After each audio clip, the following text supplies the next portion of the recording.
Welcome, everyone, and thank you for joining us this evening for St. Ben's at Home. Tonight, we welcome a new member of the St. Ben's and St. John's community, John Andrick, the Dean of Student Academic Success.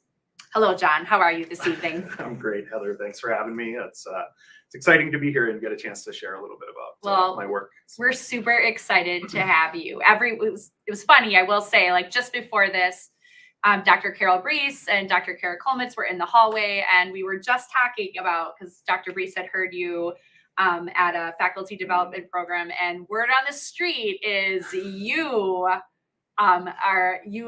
give a great presentation. So we're excited to have you here with us tonight. Yeah, thanks. I mean, I love what I do, and I love talking about the work. So I'm excited to share. Yeah. That's awesome. So why don't you start with an easy one? Why don't you tell us a little bit about yourself? Yeah, so I am from North Dakota originally, grew up in Western North Dakota, have lived in North Dakota for the bulk of my life. Just moved here. We won't hold that against you. Yeah. Hopefully you can forgive me for that. But I was in Fargo for the last 20 or so years. Worked at Concordia College before coming here, and have been in higher ed for about 17 years. I'm a big hunter and love playing hockey and watching hockey. Sports have always been kind of a big part of my life. And I would say family is probably the most important thing, though. I share with people when I'm talking about my work that if you spend much time with me, you'll hear me tell stories about my son and about my wife and about my mom and about the important people in my life. And I think that love for family and that love for relationships and those kinds of things really dictates the tone of the work and how I approach it. So hopefully that shows through tonight as we talk. I can't imagine that it won't. Again, that's very true of any time I've spent with you as well, but it's very true of our community too. And so that's what I actually love about these St. Ben's at Home is people get to really truly understand the folks who have a heart for this work and think why you've been able to really hit the ground running with us. So we're super excited. So tell us a little bit about your position. It's new at St. Ben's and St. John's. So what exactly does the Dean of Student Academic Success do generally, and why do we need one? Yeah, so I think the things that I oversee, the things that are in my purview are things that have always existed at this campus and that exist at a lot of campuses. So things like academic advising, accessibility services, the library, tutoring, writing center, those kinds of things that most colleges have those services, but they aren't necessarily coordinated in a real strategic way. And so this position was created, I think, to give some focus to those resources, but also then to focus them on some targeted issues on campus, like student success, like our student outcomes, retention, graduation rates, those kinds of things, which we'll dig into a little bit more as we go along. But, so that's really why the job was created, because it was always sort of secondary for other people in their roles. And now to have somebody who's primarily thinking about these things, I think gives us an opportunity to really develop strong programming and really see some outstanding outcomes from our students.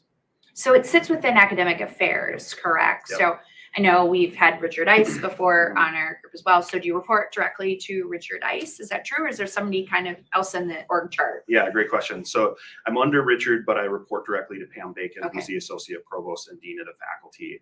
But in a lot of ways, my role lives really at this sort of crux between academic affairs and student affairs.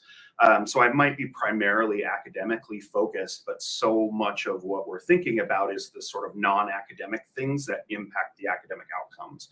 So do they feel like they belong? Are they having a good experience in their residence halls? Are they well on campus? Those kinds of things. And how do those things then play into their ability to be successful in the classroom? They can't flourish in the classroom if they're not flourishing in the community at large. Okay. So that's really where my role sits, is helping to bring all of those things together. And I think it's true that you've reported you've been both in student affairs or student development and in academic affairs as well. And I mean, this is under this current model, this is new for us to have everything together. I think organically we've always done that. Again, that's part of the beauty of a residential liberal arts college like ours, but I think the intentionality about this and like kind of where you sit in that intersection. Yeah, it's always been interesting for me from a career standpoint, because the bulk of the work that I have done is academic. It's advising, it's student support on the academic side of things, but because it's this this student focused, almost more of a care focus. Yeah. It in a lot of ways has made sense to be in student affairs. In other times it's made sense to be in academic affairs. And so I've bounced back and forth between those two realms, and feel really comfortable in both of them. I've said from a career standpoint at times, I'm not student affairs enough, but I'm not academic affairs enough. And so this position was, in a lot of ways, it felt like it was created for me, somebody that had done these two roles in both of those worlds. It couldn't have been a more perfect opportunity for me professionally. So. Well, we're so delighted to have you. So let's get the lay of the land a little bit. Let's help our audience understand what our student demographics look like right now. So can you share what you know about the academic profile of the typical St. Ben student? Yeah, so we actually, I get excited when I think about this because the quality of the student that we get here, both at St. Ben's and St. John's, is incredible. And we should be really pleased and really proud of the students that we attract. So academically, our Bennies are 3.7 GPA on average when they come in, 24 ACT, which is significantly above the national and Minnesota averages for ACT scores. So we get a really strong academic profile from our students. We also have a growing demographic diversity amongst our students too. So our students of color, that number is up. Our Pell eligible students, that number is up. First generation students is up. So it's exciting because we're drawing from pools of students that we maybe haven't drawn from in the past, but still maintaining that high level of academic rigor and a high academic profile with those incoming students. So exciting to be at a school where the quality of the students is already quite high, and then get to think about how we help them to be successful while they're here. Yeah. And we've talked a lot on St. Ben's at Home, both myself and Kathy Hansen as well, have had a lot of folks talk about, sort of traditionally, St. Ben's has always served, and St. John's really, we've always served immigrant communities. Yeah. We've always served students who are often first in their families to attend college. That has shifted over time, but we've come back to our roots in some way, I think in part because that's the nature of who's attending college these days as well. So it's really about, I always think about really specifically, especially, I think we think about it a lot at St. Ben's, we're an institution that was created in part because other institutions weren't an option. Right.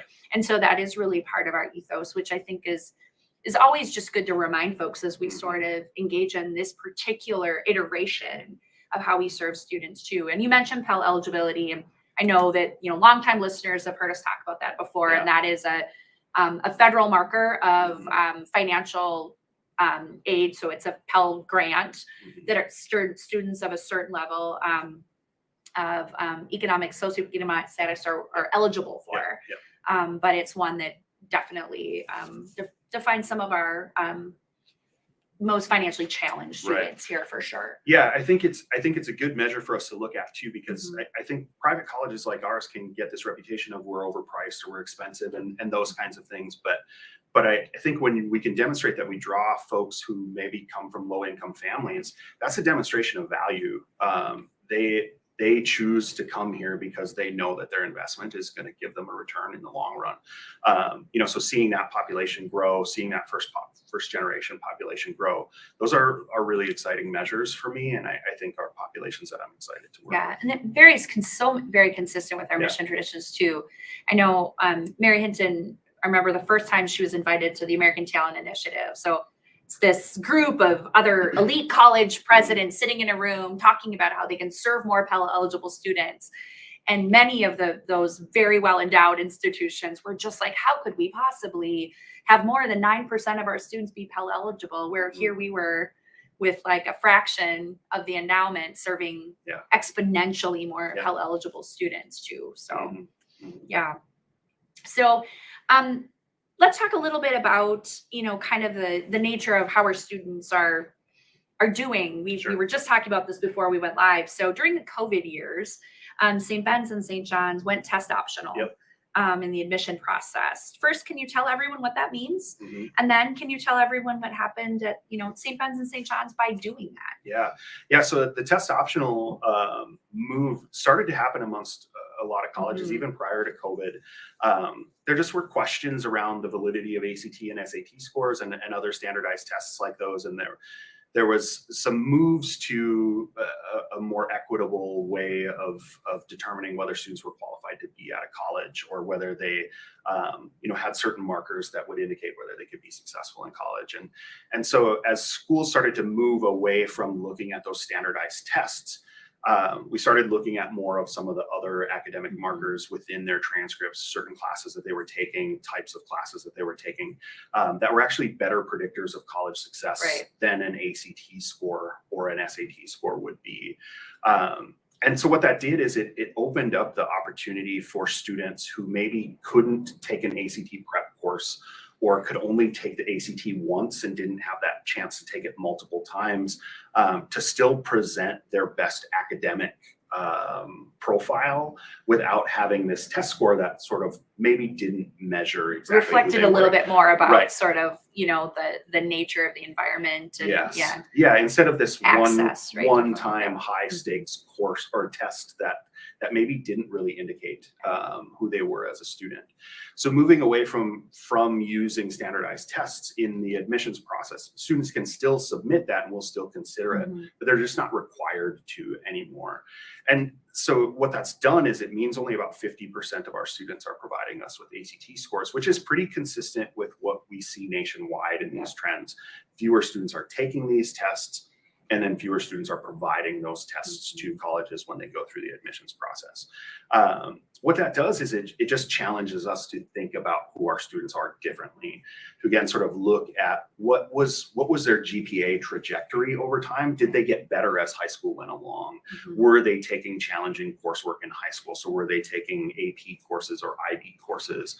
How were they doing in sort of their core academic courses versus some of the electives and things like that, which I think has given us a better, more rounded picture of who our students are, as opposed to just looking at this single number of GPA and this single ACT score and saying we know who they are academically based on those measures. So I think it's actually given us a more rounded picture of who our students are, even though we're missing that one critical data point that we used to look at pretty significantly. So it's changed that admissions landscape. I think it's also changed how we support students once they're here, because we don't have those sub scores anymore. So we don't know if it's math, they need a little extra, or if it's language arts and really where it is. Exactly. So we have to sort of, again, dig into their transcripts a little bit further, or trust that they're going to come to us and say, I struggle with math because you don't have this ACT score anymore, to see that was their lowest sub-score. That might be asking a lot, actually, of your average 18-year-old. Yeah, I think in some ways it is. But as we talk more and get more into sort of my philosophical approaches to the work, I think you'll see how it sort of ties back into we need the students to trust us and reach out to us for help. And if they can't trust us, and if they don't feel comfortable coming to us, then all of the services, all of the supports that we have and provide for them aren't going to be any good, because they're not utilizing them. So, I think, again, sort of missing that data point, it can be a little bit tricky, but if we do the work to develop strong relationships with our students, in a lot of ways, it won't matter in the long run. It's on us, for sure. Yep. So how do we, we talked a little bit about demographics, and we're working really hard to be more data informed here and really understand the numbers about our students. And tell us a little bit about why that matters. How does it help us understand that big picture of retention and student success? Yeah, what I want to say, particularly about some of the common measures of student success, the ones that we report out, things like retention and graduation rates, we're really strong in those areas. We have really, really good retention, particularly at the St. Ben's side. And we're like 88% retention pretty consistently. That's a high number. And what's the national average offhand? I mean, it's like 60 something. I think last time I checked, like it's even not great. If you looked at Minnesota private colleges, you're probably looking at the low 80s. So for us to be in that 88, 89 range is awesome. We're doing really well. Same thing with our 4-year and 6-year graduation rates. They're really strong rates. but those don't always tell the whole picture, and they don't always indicate how all of our students are doing. So I think having a more data-informed approach to this work helps us find those pockets of students that maybe get hidden by those overall successes. Right. And it gives us an opportunity to think about what groups of students are we not serving as well as, say, the majority of our students. Because what we want is for all students that come to St. Ben's Right. to have that opportunity to see those successes, to graduate and go on to careers. And so if we have certain populations that we're not doing that with, we want to fix that. College is transformative. It's not transactional, and we want all of our students to have that opportunity for transformation. So we need to use that data to sort of figure out where are we missing the mark. And then that also can help drive the decisions that we make towards supporting those students in the long run. So where do we see gaps? I know we're doing great, but we want to do better. So where are the gaps here at St. Sure. Ben's? Yeah. I mean, if you think about some of the populations that I talked about in terms of the changing demographics, a lot of the same populations are the ones that we struggle with. So those first generation students that, for a first generation student, that typically means they have a parent, or they have parents that didn't graduate from college or didn't graduate from a 4-year college. So they maybe don't have a long history of knowing what it takes to navigate a college campus or a college culture.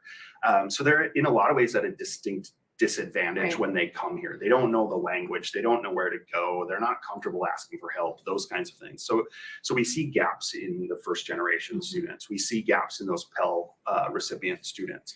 So again, they might be coming from families that are low income, which might indicate that there isn't a long background of college success in their background. So we need to find those populations and figure out the ways to support them, ways to get them connected to resources.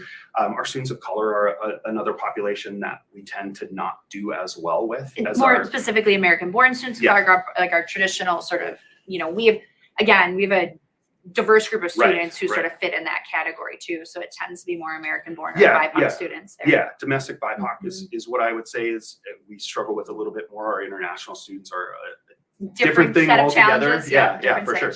And in a lot of ways, our international students perform at the same level as our majority students, or have the same level of outcomes that they do. So it's the domestic BIPOC students that we don't have the same outcomes as our domestic white students.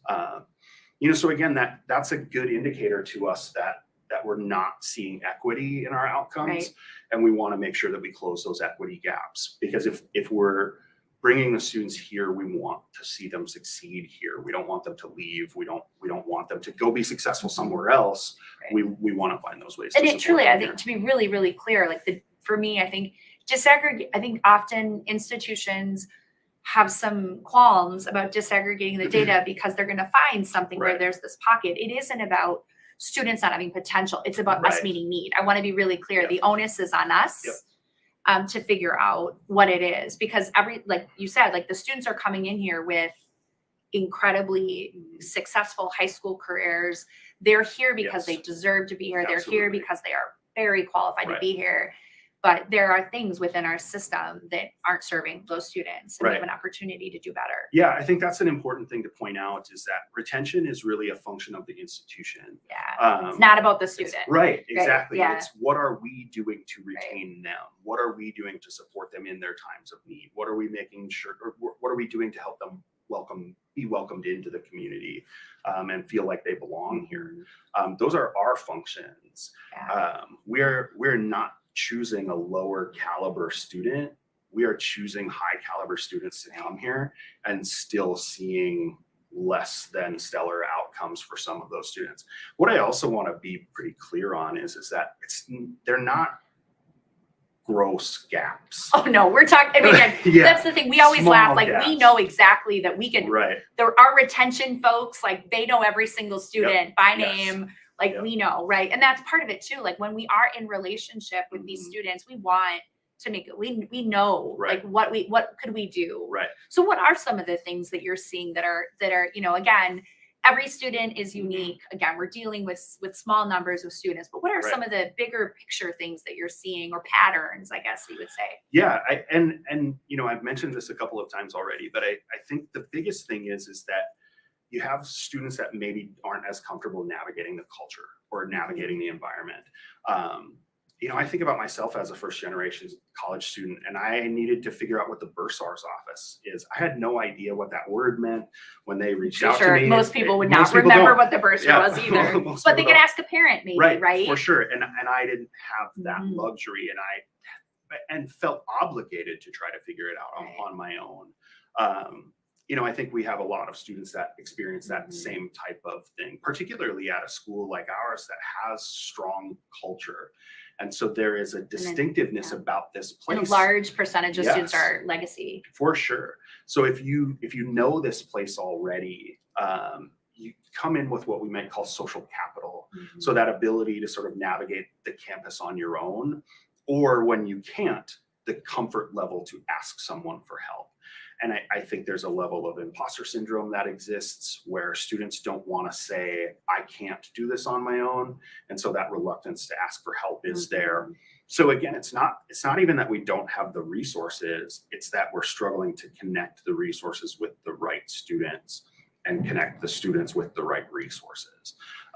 You know, so if we can figure out that part of the problem, we should see those equity gaps close pretty quickly.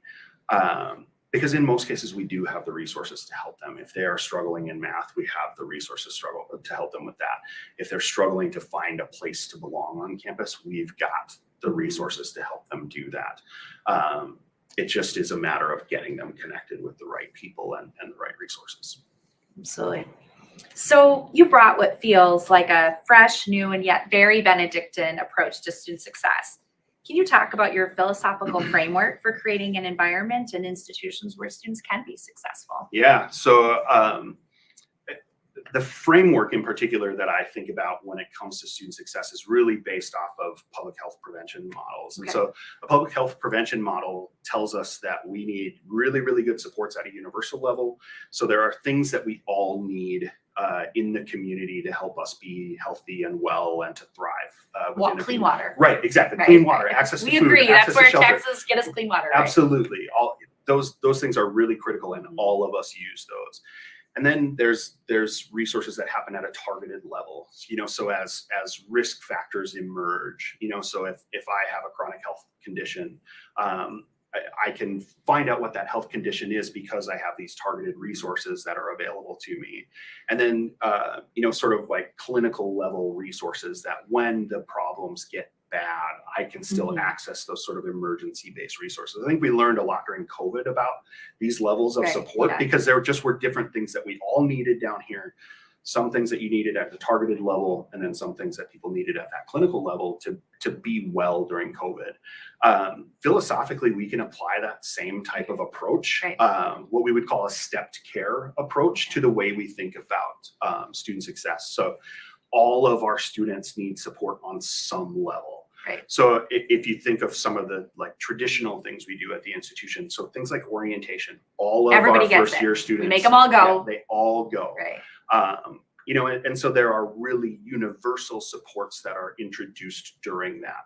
But then we also start to introduce them to targeted supports at that program. So we introduce them to the writing center, we introduce them to the math center, we introduce them to the financial aid office, we introduce them to residents, like, you know, all of those kinds of things that are going to be a little bit more targeted and tell them, when you have this issue, here's the resource that you need to go to. And then we have those high level, intensive, more individual resources that are targeted towards students, say, that maybe are struggling in their classes, or they're on academic probation, or they're indicating to us that they're thinking about leaving, you know, and so then we get them connected with more intensive supports at an individual level. The challenge is much like public health. If more people are getting to that targeted level at the top, we drain our resources very quickly. So we need to be incredibly strong at those universal and targeted levels so that we get fewer students that end up on academic probation, that end up saying, I'm ready to leave. We need to be preventative in our approach to those things by providing those caring supports at the lower level and then that mid level so that they don't ever get to that highest level. I would love to be able to support all students Oh, of with some of course. those I mean, that would be it. high-level Like, things. right. Like everyone Yeah. to have like Yeah. that but even truthfully, even when we have mentors and really Yep. intentional, that person can't be expert in No. all things. No, absolutely not. Right. Like that's hard. So Right. you really do need to have this. We always talk about like sort of learning really is about Yep. micro interventions Right. over time, especially when you're dealing with this kind of information. Like it's great that everyone knows all these things at orientation, but we can't just assume that once they learn it that they know it. They really truly don't. Right. They may not really understand why they needed that until later. Right. Or forget that they had it all together and heard about it. And somebody tells them that they need it. Exactly. And that's, I think at that universal level, that basic level, it really is about, on an individual level for us as staff and faculty, the willingness to ask one more question, the willingness to hear a student out and get to know them and their needs, as opposed to assuming, oh, they came to the financial aid office, so they only have questions about financial aid. Yeah, no. Or they came to me as their faculty advisor, and so they only want to talk to me about their major and their career prospects and those kinds of things. And it really is about asking that additional question of like, hey, how are things going in other aspects? What are you most excited about? Or what are you nervous about right now? Or, you know, those kinds of things that allow us to get a little bit below the surface. To find out it's not a this problem, it's actually a this thing over here. Exactly. And then to be able to say, even before it becomes a problem, like, hey, have you met with somebody in this office? Or I know somebody over here. Why don't I walk you over and introduce you to them so that when you need them, you're ready? And it really is preventative as opposed to saying, oh, you failed that first test. Now we're going to connect you with this resource. It's saying, hey, I understand you might have some nervousness about math. Let's get you connected with the math resource before you fail your first math test. And it's, you know, and of course we're often talking about, because we're talking about retention, sort of the thing that, you know, kind of preventative, right, too. But the other thing too is it's also proactive, finding out the things that really make them tick, right? Sure. And that's one of the things. I'll just, you know, I'm just thinking a little bit about the study. So for those of you who will get a chance, or the copy of Informed will be heading your way soon, but we talk a little bit about the study. And I think what I love about what Trace Anderson's doing is it isn't just about, it is linking together some of the tutoring skills and some of the coaching and you know, the math skills and writing, but it's also about aspiration, right? Like your ambitions. What is it that students, they might need some skill building, but also they just might need a space to think about things differently too. So it is about, they have ambitions. How do we help them figure out what that is? Yeah, I think that's a really critical point because, again, I think oftentimes the resources that I oversee become that sort of reactive to a problem. So a risk factor is emerging. Risk and so mitigation, now we're going to intervene with that risk. And it really is about preventative and getting ahead of them. And so what's critical, I think, is to develop relationships with our folks. And, you know, so there's a relationship-rich education book that's out there that's become pretty foundational for me philosophically. And they talk in that book about relentless welcome, or that every student should experience deep welcoming and deep care when they come to your campus. And again, like, what a beautiful, sort of perfect lesson about a place like this where most of our students do experience that. We want to make sure that all of them do. You know, and so then again, it becomes preventative. It becomes aspirational, like you said. It becomes all of the bennies thinking about becoming the best version of themselves, as opposed to, I have this thing wrong with me that I now need to fix. We want to get away from that and get my strength. My number one is maximizer and strength finder. So like, I'm like weakness fixing. No, let's like, what are you good at? Let's get into that. I really do lean on that idea of become the best version of yourself as opposed to fixing that thing. Which is what we're here to do. For sure. And it's growth mindset too. You know, it's not fixed. So I think if we can continue to sort of move in those directions, then again, we'll start to see some of those equity gaps and things like that close. And at the end of the day, it all comes back to are those students getting opportunities to develop significant relationships with Yeah. people on campus? Right. Have they developed a significant one-to-one relationship with a peer? Have they developed Mhm. a relationship with a staff member? Have they developed a relationship with a faculty member? And then through those deep relationships, are they starting to develop a web of significant relationships? Yeah. So they might connect with me, and then I help them connect with these other sort of secondary resources that they're going to need along the way. And again, it's not in reaction to something, it's prior to. So these resources are all alongside the student as opposed to waiting for the student to come along. You know, it resonates, I think, for me in part.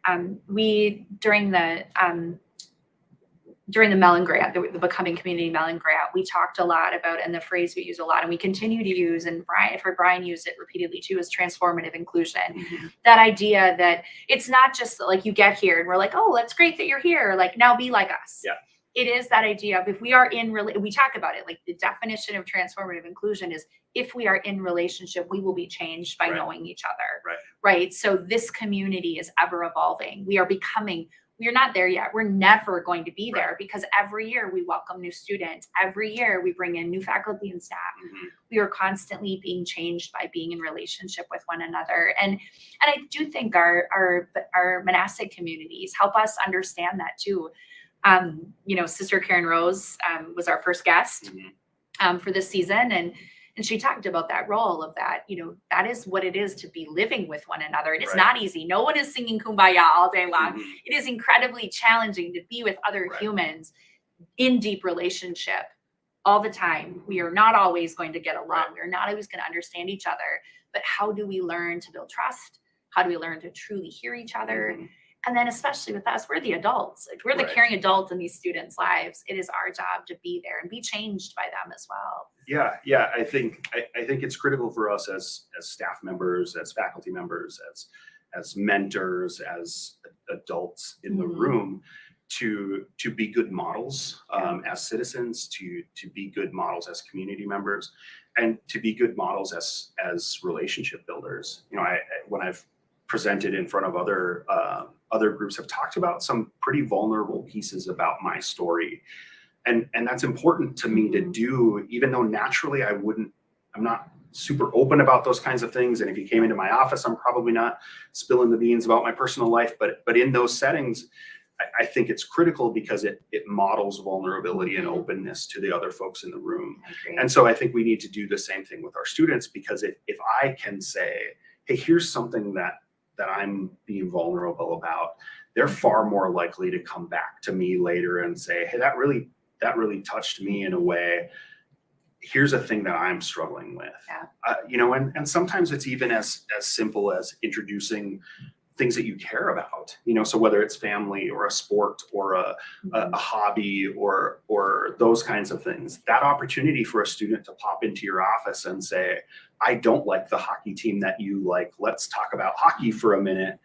It is the invitation for them to come in and then say, oh, and by the way, I'm also struggling with this thing. Can you help me? But we had to have that bridge of openness and vulnerability to welcome them into that conversation. So I think it's in so many ways recognizing that they have primary responsibility to also be in relationship with me, but I can do a lot to invite them into that. And that becomes that sort of proactive foundation for those preventative measures that we want them to get to ultimately. Yeah, I think I think that we are sort of uniquely positioned to do that at institutions like ours, where you are physically here with our students in this way. And I think it's why too, so many of our alums had very deep and very close relationship with our monastic community. And they often ask us, what is it like, how do we do this without them? And the truth is, it takes you, and it takes folks like me, and it takes so many of our other staff who are here and are willing to be in this relationship with them for sure. So like a lot of things under the banner of strong integration, what we're building, we're kind of building as we're going, we're doing this, we're flying 2 airplanes, building a third. So student success is no exception. what are some of the example of processes, procedures, programs that we're starting to build and use that are helping students be successful under this framework? Yeah, that's a great question. And so tomorrow will be exactly 5 months for me at the institution. Yeah, so I made it to 5 months, and don't see that changing anytime soon. So in some ways, the progress is slow at this point because it's a lot of learning for me. I'm not an alum. I didn't have connections to this place previously, and it's distinctive. So I think for me to understand where we want to go next with student success, I have to understand the place, and I have to understand the people, and I have to understand more of the history, and I have to understand those roles between the two campuses and the relationship with the monastics and all of those kinds of things. And that takes time. But I will say we're already starting to identify particularly like some policies and things like that. Yeah. Things around academic standing, things around academic misconduct. We're having conversations about attendance policies. We're having conversations about processes. So I just had a meeting last week with some folks about how we support students that go through the registration process and come out the other side still not registered. So are they on holds? Was there something else that's preventing them? Were they not able to get in and see their advisors? And how do we reach out to those students in a supportive way that helps them know that they're not in trouble, that we're not telling them they don't belong, but that we're here to support them and get them to that point of registration. So what's the right process for that? And I think we're going to be looking at a number of different things like that, where we can say, how have we inadvertently been telling our students there's something wrong with you, when really we need to be saying what needs to be different about us. And were we even invested in that business practice or process? Right. Like that's like often the case too. And more than one. I mean, that's the other sort of wild thing about what we do here is that there are times where the business practice or process is the same. There are times where there are two different ones. And I'm sure as a new person, you find like, there's not always a good reason as to why that's the case. It just is.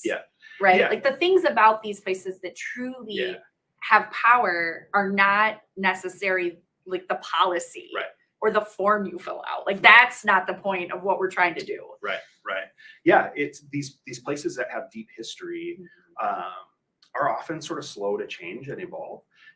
So I think there are things that have been done a certain way that aren't necessarily the best way for us to do them with our students right now and with the post-COVID student. So it's critical, I think, for us at times just to take those steps back and to say, is this working? Is it yielding the outcomes that we want? Because ultimately that's the most important thing. Are we getting the students where we want them to be? And what is the right process for us to get them there, as opposed to sort of holding tight to this process matters to me, even if it's not yielding the outcome that we want. So, but again, those things take time. And so we're just kind of working through little by little and saying what's working and what's not, and how do we want it to work? And how do we make those small tweaks to, again, sort of make them more relational, to draw students in versus inadvertently maybe pushing a student out from time to time. Yeah, we had an alum actually. She's a former trustee and she was in elementary education or education generally, K-12, and she spent the bulk of her career actually in reform. And I remember when she received our Centennial Award, we were reading a bunch of things, but Deanna Lamb is her name, and I forget the class now. But I remember the conversation that she had is she's like, why the urgency, right? I think somebody asked her, like, why are you pushing so hard to change this? And she said, because the student's only in the second grade for 1 year. Right. Like, so we have these long histories, this thing we're doing, but our students are only here for 4 years. Like there is urgency to figure this out and do it quickly. Our lives with them as alums, it's a long one, right? They're students for 4 years, they're alums for a lifetime. But let's make sure we get it right while they're on our campuses. Yeah, I'm so glad that you said that about them being alums for a lifetime. I think when we start to talk about being in relationship with our students, that sometimes makes people uncomfortable because there's a power dynamic. I'm a staff person and they're a student, and so I need to have these boundaries, which is true. True. But A also caring adult in your life. That's for a very sure. specific phrase I Yes. use. Yes. Yeah. But they're going to be my neighbor someday. They And are. they're going to be my colleague at work someday. They might even be my boss someday. Very And true. so I think it's really important for me to learn to relate to them and help them learn to relate to me. Yeah. So that when we are next door neighbors, we get along. Even if we work in really different fields and might have different political or religious persuasions, we can still be in relationship with one another because we learned how to develop those relationships with each other in a really sort of safe place like this one, where we do have common things and common goals that we're working towards. And the first time I heard somebody explain it to me in that way, well, that student's going to be your neighbor longer than they're going to be your student. That was really critical for me, because the light bulb sort of went on of like, yes, you're right. It's okay for me to get to know who they are as a person and not just who they are as a student. Right. And it doesn't mean that and again, there's boundaries in there. And that's one of my best friends is a middle school teacher. And she always says, I'm not your friend. Because they're like, we be friends. She's like, I don't need who needs a 13? Right. No, I don't need you to be my friend. I'm a caring adult in your life. Yes. But there is this point, and I've coached a lot, and our viewers know that I still help coach here too. And there is this point where it's like, former players like, can we be friends yet? I'm like, not yet. Like, there'll be a point, and yes, we can, because truly they are in my life for far longer. Yeah. Right. Well, and it is true. Like, they'll be our teachers. They'll be our, our secretary of Veterans Affairs, right? Our alums are serving us in different ways, and they're in relationship with us. So very much so. And I think what a high compliment for them to pay to us to say, can we be friends? Because that means that there is a connection here, and that they do feel cared for. They feel that relentless welcome that we talk about. Because if they didn't, then they're not going to want to. They're going to see us as transactional, and once they're done utilizing our services, they're going to move on. But if they have felt cared for enough that they say, I want to be friends with you and stay connected with you, that's huge. That's building alums for a lifetime, for sure. It's great. And I do think that's what so many of our alums feel that way about the monastics that we're here with them, for them. They were just in their life for such a long time. So what is this all going to look like 3 to 5 years from now? If we're doing this really well, again, like, they're only here 4 years, but tell me how we've changed 5 years from now. Yeah, I think, the biggest thing that I see is, again, we start talking about relationships, and immediately people think like, oh my gosh, I have to have a relationship with 3,000 students. I can't possibly do that. There isn't enough time in the world. But what I think will be critical for us is, did every one of our students have a significant relationship? So I can't have a relationship with all of them, but did each of them have a relationship with somebody? And we have survey data that shows that, like, high 70s, 80, that like large already say yes to that. So how do we just get the rest of them there? For sure. So I think what we have to do is start before they ever get here. We have to be proactively building relationships with them before they set foot on campus. Pre-arrival is critical, and it has to go beyond our admissions office. They do a great job of recruiting and bringing those students to us. Now the rest of us have to start looking at what are ways that we can start connecting with those students early. None of my support services that report to me should have their first point of contact with a student after they're already here. Their first point of contact should be before they get here, so that when they do get here, there's already a connection. That's already going to be a change, really, culturally for us, for sure. And it's challenging because, again, the summer is when we take the breaks, and it's when we take the vacations, and those are important things for us too. But we have to figure out how to start to shift some of our stuff to pre-arrival. We have to start to think about how do we intervene with a student academically before they fail the first test. So those first 4 weeks of the term become really, really critical to the work that we do. And I think Brian Brees has shared with our audience before, like, people who transfer know within the first 6 weeks, man, they're we have lost them if it's past that. Yeah, in so many ways, the midterm grade is antiquated. Because by the time we get to the midterm grade, they've decided to leave, or they're on the fast track to failing a class, or all of those kinds of things. So we have to start to figure out those sort of mechanisms to get there early. So again, I think it's through things like the Integrations 105 class, where they're meeting additional staff and faculty through those experiences.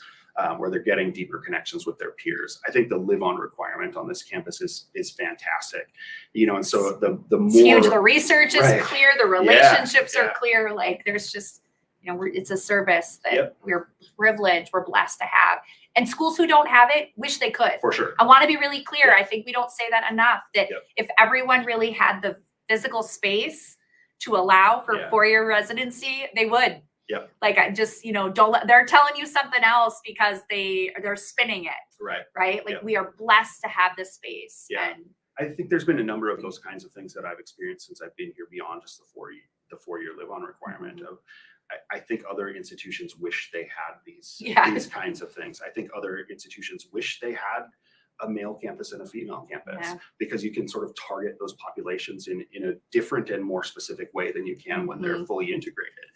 So we have that advantage too, which is pretty exciting to me. So, again, I think so very little of what my approach to the work is we're going to do it completely differently, or we're going to throw that thing out and we're going to do something new. It's more about a shift in mindset, and it's more about maybe a shift in some of the timelines. How do we get connected to students earlier, and how do we get connected to them in a relational and more proactive way versus a reactive to a negative stimulus? we've not had anyone to give that kind of attention to. So a lot of folks are like, I wish we could, so you're sort of a product of people's sort of good thinking and good intentionality too. So I'm going to just check in a little bit. So this is super exciting.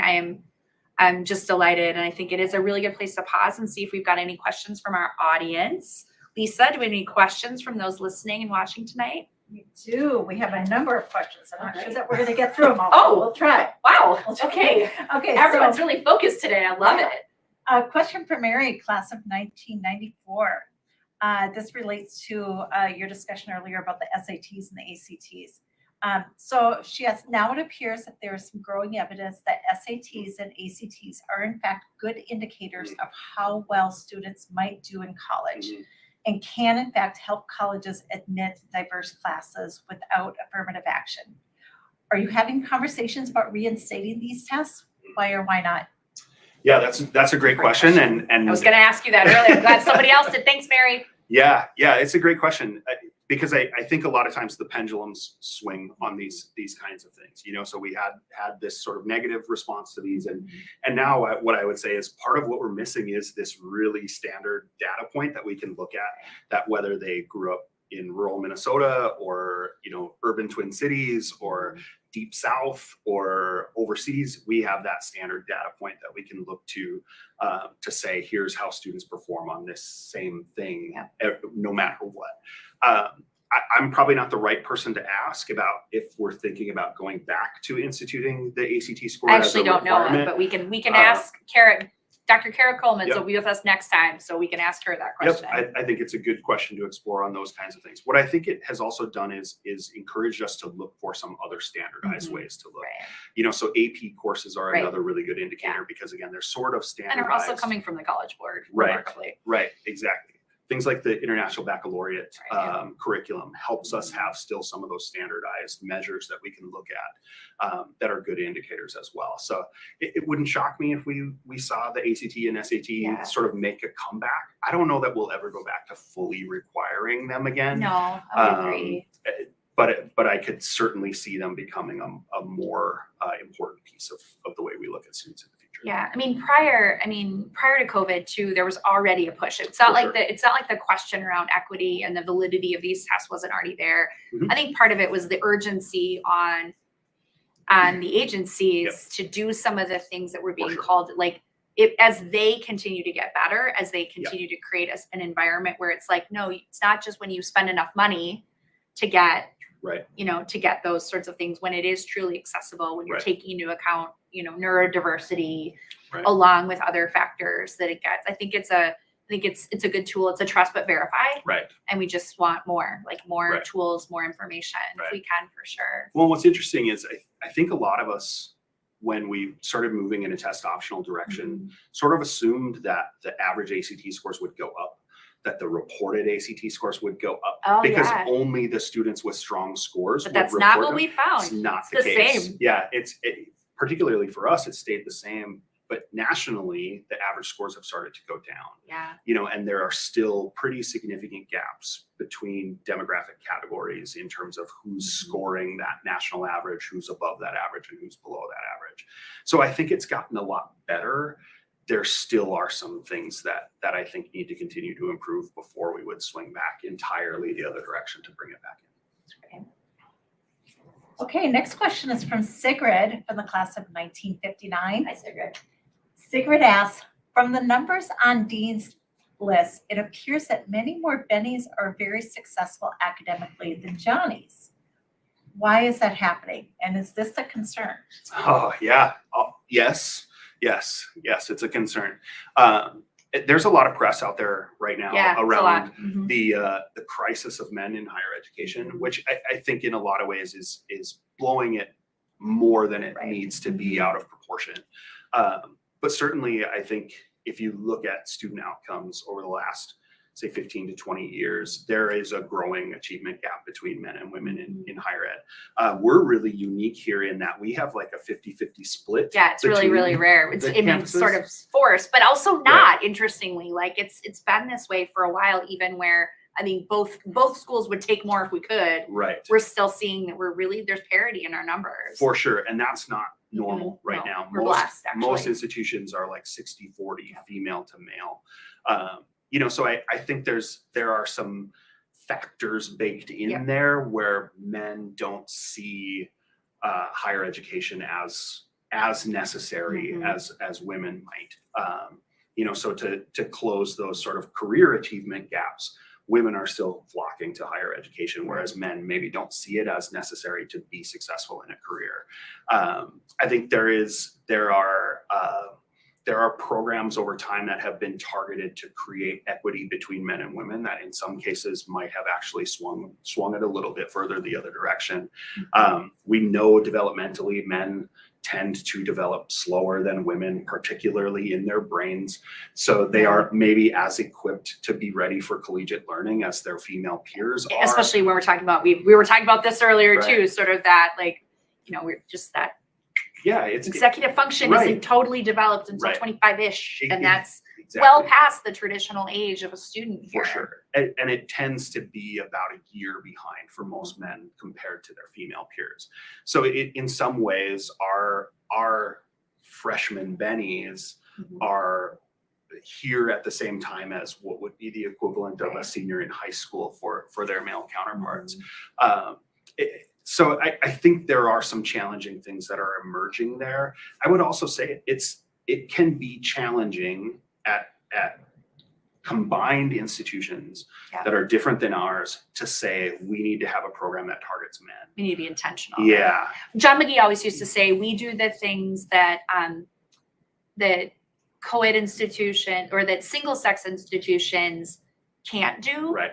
And that co-ed institutions won't do. Right. So we're able to do both. And I think it's super important. Again, this is not about men being not capable, right? It's not about potential, because again, when the factors are clear, men don't learn differently, like in their brain. It's not neurological, it's environmental, right? So we have an opportunity here to legitimately meet need. And I think it's the unique thing. I think it's why our trustees have held so tight to these missions, even in the face of a lot of questions about whether or not it's practical.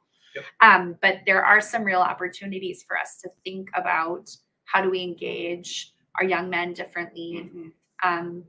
There's also quite a bit of research too, sort of around, and I think we see this a lot with our high achieving bennies. We've talked about this a lot too, where they're this sort of pressure that comes with being perfect, doing everything, being over, like, so some of it too is the research is that clear that like young men also sort of learn, like, do I need to do all of this, right? Like, here's the bar, let me clear that.